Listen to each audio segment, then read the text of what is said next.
Guys, જય માતાજી, જય મંગલમાં, જય દ્વારકાધીશ। તો કેમ છો બધા? મજામાં હશો? હું પણ મજામાં છું ને આપણે આવી ગયા મસ્ત મજાનો વ્લોગ લઈને।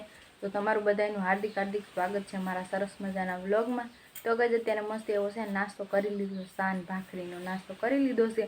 નાસ્તો કરીને પછી આપણે છે ને વ્લોગ ચાલુ કર્યો છે। કચરા ને પોતા ને બધું કામ બાકી છે તો એ આપણે હમણાં કરશું કામ। કપડાં ધોવાના બાકી છે, પાણી આવ્યું નથી, પાણી આવે ને પછી ચાલુ પાણી આપણે કપડાં ધોઈ નાખશું, એવું બધું છે। અને હાલો ભાખરી બતાવી દઈ પાછી। મેં થોડીક ખાધી છે ભાઈ એટલી, બાકી તો મને ભાખરીથી થોડીક એલર્જી છે, એટલે હું નાસ્તો કરવા માટે ચા ને ભાખરી। કોણ કોણ સવારમાં ચા ને ભાખરી ખાઈ જરીક જણાવી દેજો। અહીંયા આવ્યા છે થોડોક ચા પણ પી લઈએ આપણે પાછો બીજી વાર, તો ચા પી લઈએ છીએ। અને કામગીરીમાં ચા લઈ લીધો છે થોડોક, એવું બહુ ઝાઝો નથી લીધો, થોડોક લીધો છે। તો ચા પાણી પી લઈએ અને પછી હાલો આજે આપણે શું જાણવાનું છે હું નહીં પણ તમને હમણાં કહું છું, તો કન્ટિન્યુ રહીશું વ્લોગમાં। ચા પી લીધો છે, ચા પીને પાછું વ્લોગ આપણે ઊભો કરીને નાખી દીધી છે। અને અહીંયા ખાટલો પડ્યો છે કારણ કે સાંયો આવે એટલે અહીંયા બેસી ગઈશ। કેવું થયું ખબર? આ પહેલાંનું જો ઓલો શું કહેવાય, અરે પવાલિયું કહેવાય એને। તો પહેલાંનું પવાલિયું આવું છે અને આ ઘઉં છે। ઘઉં તો છે પણ ગઈ આમાં ઘઉંમાંથી કોને ખબર ક્યાંથી કીડિયું સડી ગયું કંઈ ખબર નહીં, તો આમાં કીડિયું સડી ગયું। જો અત્યારે મેં હાથમાં લીધા ને તો એ જો નકરી કીડિયું દેખાઈશ, જો છે ને। તો આવું થયું છે એટલે અહીંયા રાખ્યા છે અને આગળ હમણાં તડકાના છે ને પછી એને અહીંયા નાખીશું। અને હુપડામાં પણ આપણે જો ભાખરીનો ભૂકો કરીને નાખી દીધા છે આપણે। વાડીએ ગયા હતા ને ત્યાંથી પછી લીધેલા બળતણ ભેગા કર્યા હતા બધા, હમણાં વાડ ને એવું બધું ત્યાં કાપી દીધું, તો એમાં તો જો એ બળતણ બધા અહીંયા નાખી દીધા છે આપણે બારે, છે ને જો અહીંયા। અને તમારા ઘરે કોઈ આવું બાંધ્યું છે ગઈશ કહેજો મને, પહેલાં તમને ખબર હોય તો નજર લાગી જાય, નજર ન લાગે એના માટે। તો આ રીતના છે, આ જાડા જાડા લાકડા છે, આ એમના અહીંયા પડ્યા છે, આ તો કંઈ આપણીથી ઉપડે નહીં એટલે અહીંયા। અને પછી અહીંયા જો અમે શું કર્યું છે ભેગું, અહીંયા જો ઢોર આવે ને એટલે જો સાણ હોય તો અહીંયા કોદળું પડ્યું હમણાં એને લઈ અને પછી આપણે છે ને અહીંયા નાખી દે। હું તો અહીંયા જો બહાર આવીશું ને તો અમે જો અહીંયા આ જગ્યા પડી ને ખુલ્લી, તો એ જગ્યામાં છે ને ઢોર બેઠા હોય રાત્રે, ઢોર બેસે ને એટલે સાણ પડ્યું હોય, તો સાણ હોય એ પોદળા જો આમ પછી અહીંયા નાખી દઈએ, અહીંયા નાખીને તો એ સુકાઈ જાય। આ તે અરે થાવે એવું, પછી આપણે ચૂલો હળગાવવો હોય ને તો એમાં કામ લાગે। તો અહીંયા ઢોરા ઉપર નાખી દીધા છે, આ ટાઈસ પડી છે ને તો અહીંયા નાખી દીધા છે, અને બળતણ નાખી તે અહીંયા નાખી દીધા છે આપણે। તો જો તમે જોઈ લો। અને આવું લુક છે અત્યારે 10 વાગ્યાનું, 10 ના હોય 9 સાડા 9 થયા છે, એટલા બધા નથી વાગ્યા। અને આ જામફળી બહારથી તો એટલી છે, હવે હમણાં એને છે ને થોડાક દિવસમાં કટિંગ કરી જ નાખવાની છે જામફળીને, કારણ કે પવન હમણાં ચોમાસાનો બહુ ભરાય, નુકસાન કરે આપણે આ વંડાને ડેલાને આને, એટલે એવું છે।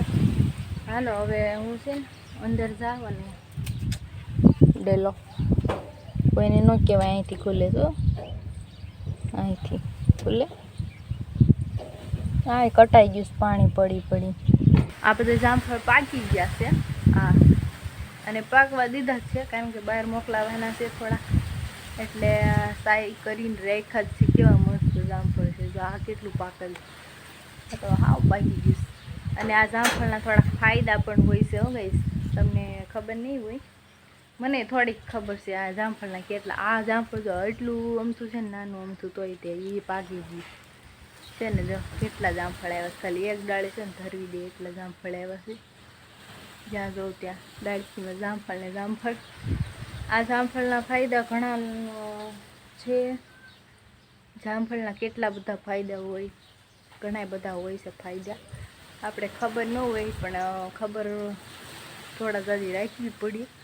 અમારે તો છે ને અહીંયા જામફળ આ કાસું પાકું હોય ને આ રીતના, એટલે અમારે જામફળને શું કરે ખબર છે, થોડુંક આવું જામફળ લે, કાસું પાકું જામફળ લે, અને જેને બહુ ઉધરસ થઈ હોય ને એને આપણે ચૂલા હોય ને ચૂલામાં જગવી એમાં દેતવા હોય ને તો એ દેતવામાં રાખી અને શેકીને આપણે કેમ ઓલા રીંગણાને શેકી એ રીતના જામફળને શેકવાના અને શેકીને પછી છે ને જામફળને ખાઈ જવાના, એટલે ગમે તેવી ઉધરસ હોય મટી જ જાય.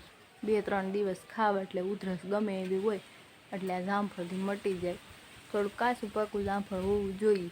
અમે તો એ રીતના અમારે તો બધા અહીંયા ખાય જ છે, એટલે ગમે તેવી ઉધરસ હોય ને વહી જ જાય. તો જામફળના કોબી આવી થઈ ગઈ સરસ મજાની, જોઈ શકો છો. અને આપણે છે ને આમાં કંઈક વાવેતર કર્યું છે બગીચામાં વાવેતર, પણ એ તમને હું પછી કે આ આંબોય ઘણો મોટો થવા માંડ્યો છે અને આ રાવણો પણ મોટો થવા માંડ્યો છે. આમાં હું તમને કહીશ હું વાવ્યું છું નહીં, પણ એ આ બ્લોગમાં નહીં બીજા બ્લોગમાં કહે. તો આપણે બગીચાની મુલાકાત છે ને બીજા બ્લોગમાં લઈશું. તો કન્ટિન્યુ રહેજો બ્લોગને અને બ્લોગને પૂરો જોઈજો. તો કોબી જો આવી થઈ ગઈ છે, અને અડાઈ નહીં ખાતી આવે છે. એમાં જો આ કોબી છે એક જ વધી છે, બાકી બધી તો કાઢી નાખી છે, બળી ગઈ ને એવું બધું થઈ ગયું. ત્યારે માંડા એક થઈ છે, કાંઈ વાંધો નહીં, એક ભલે થઈ, એક તો એક આપણે રાખી છે એમ નામથી. નાનો એવો બગીચો છે એટલે એમાં ઝીણા મોટી વસ્તુ આપણે રાખી છે. તો આવું બધું છે ને. જો હજી કોઈને ખબર હોય ને તો કોમેન્ટમાં જણાવજો જામફળના હું ફાયદા થાય, હું નહીં જણાવી દેજો. ને તડકો થઈ ગયો છે તો અને અહીંયા પણ જો જામફળ ઉતારીને રાખ્યું મસ્ત. આ તેમાં ખાવા મળ્યું જામફળ ખાવ તો સારું રહે.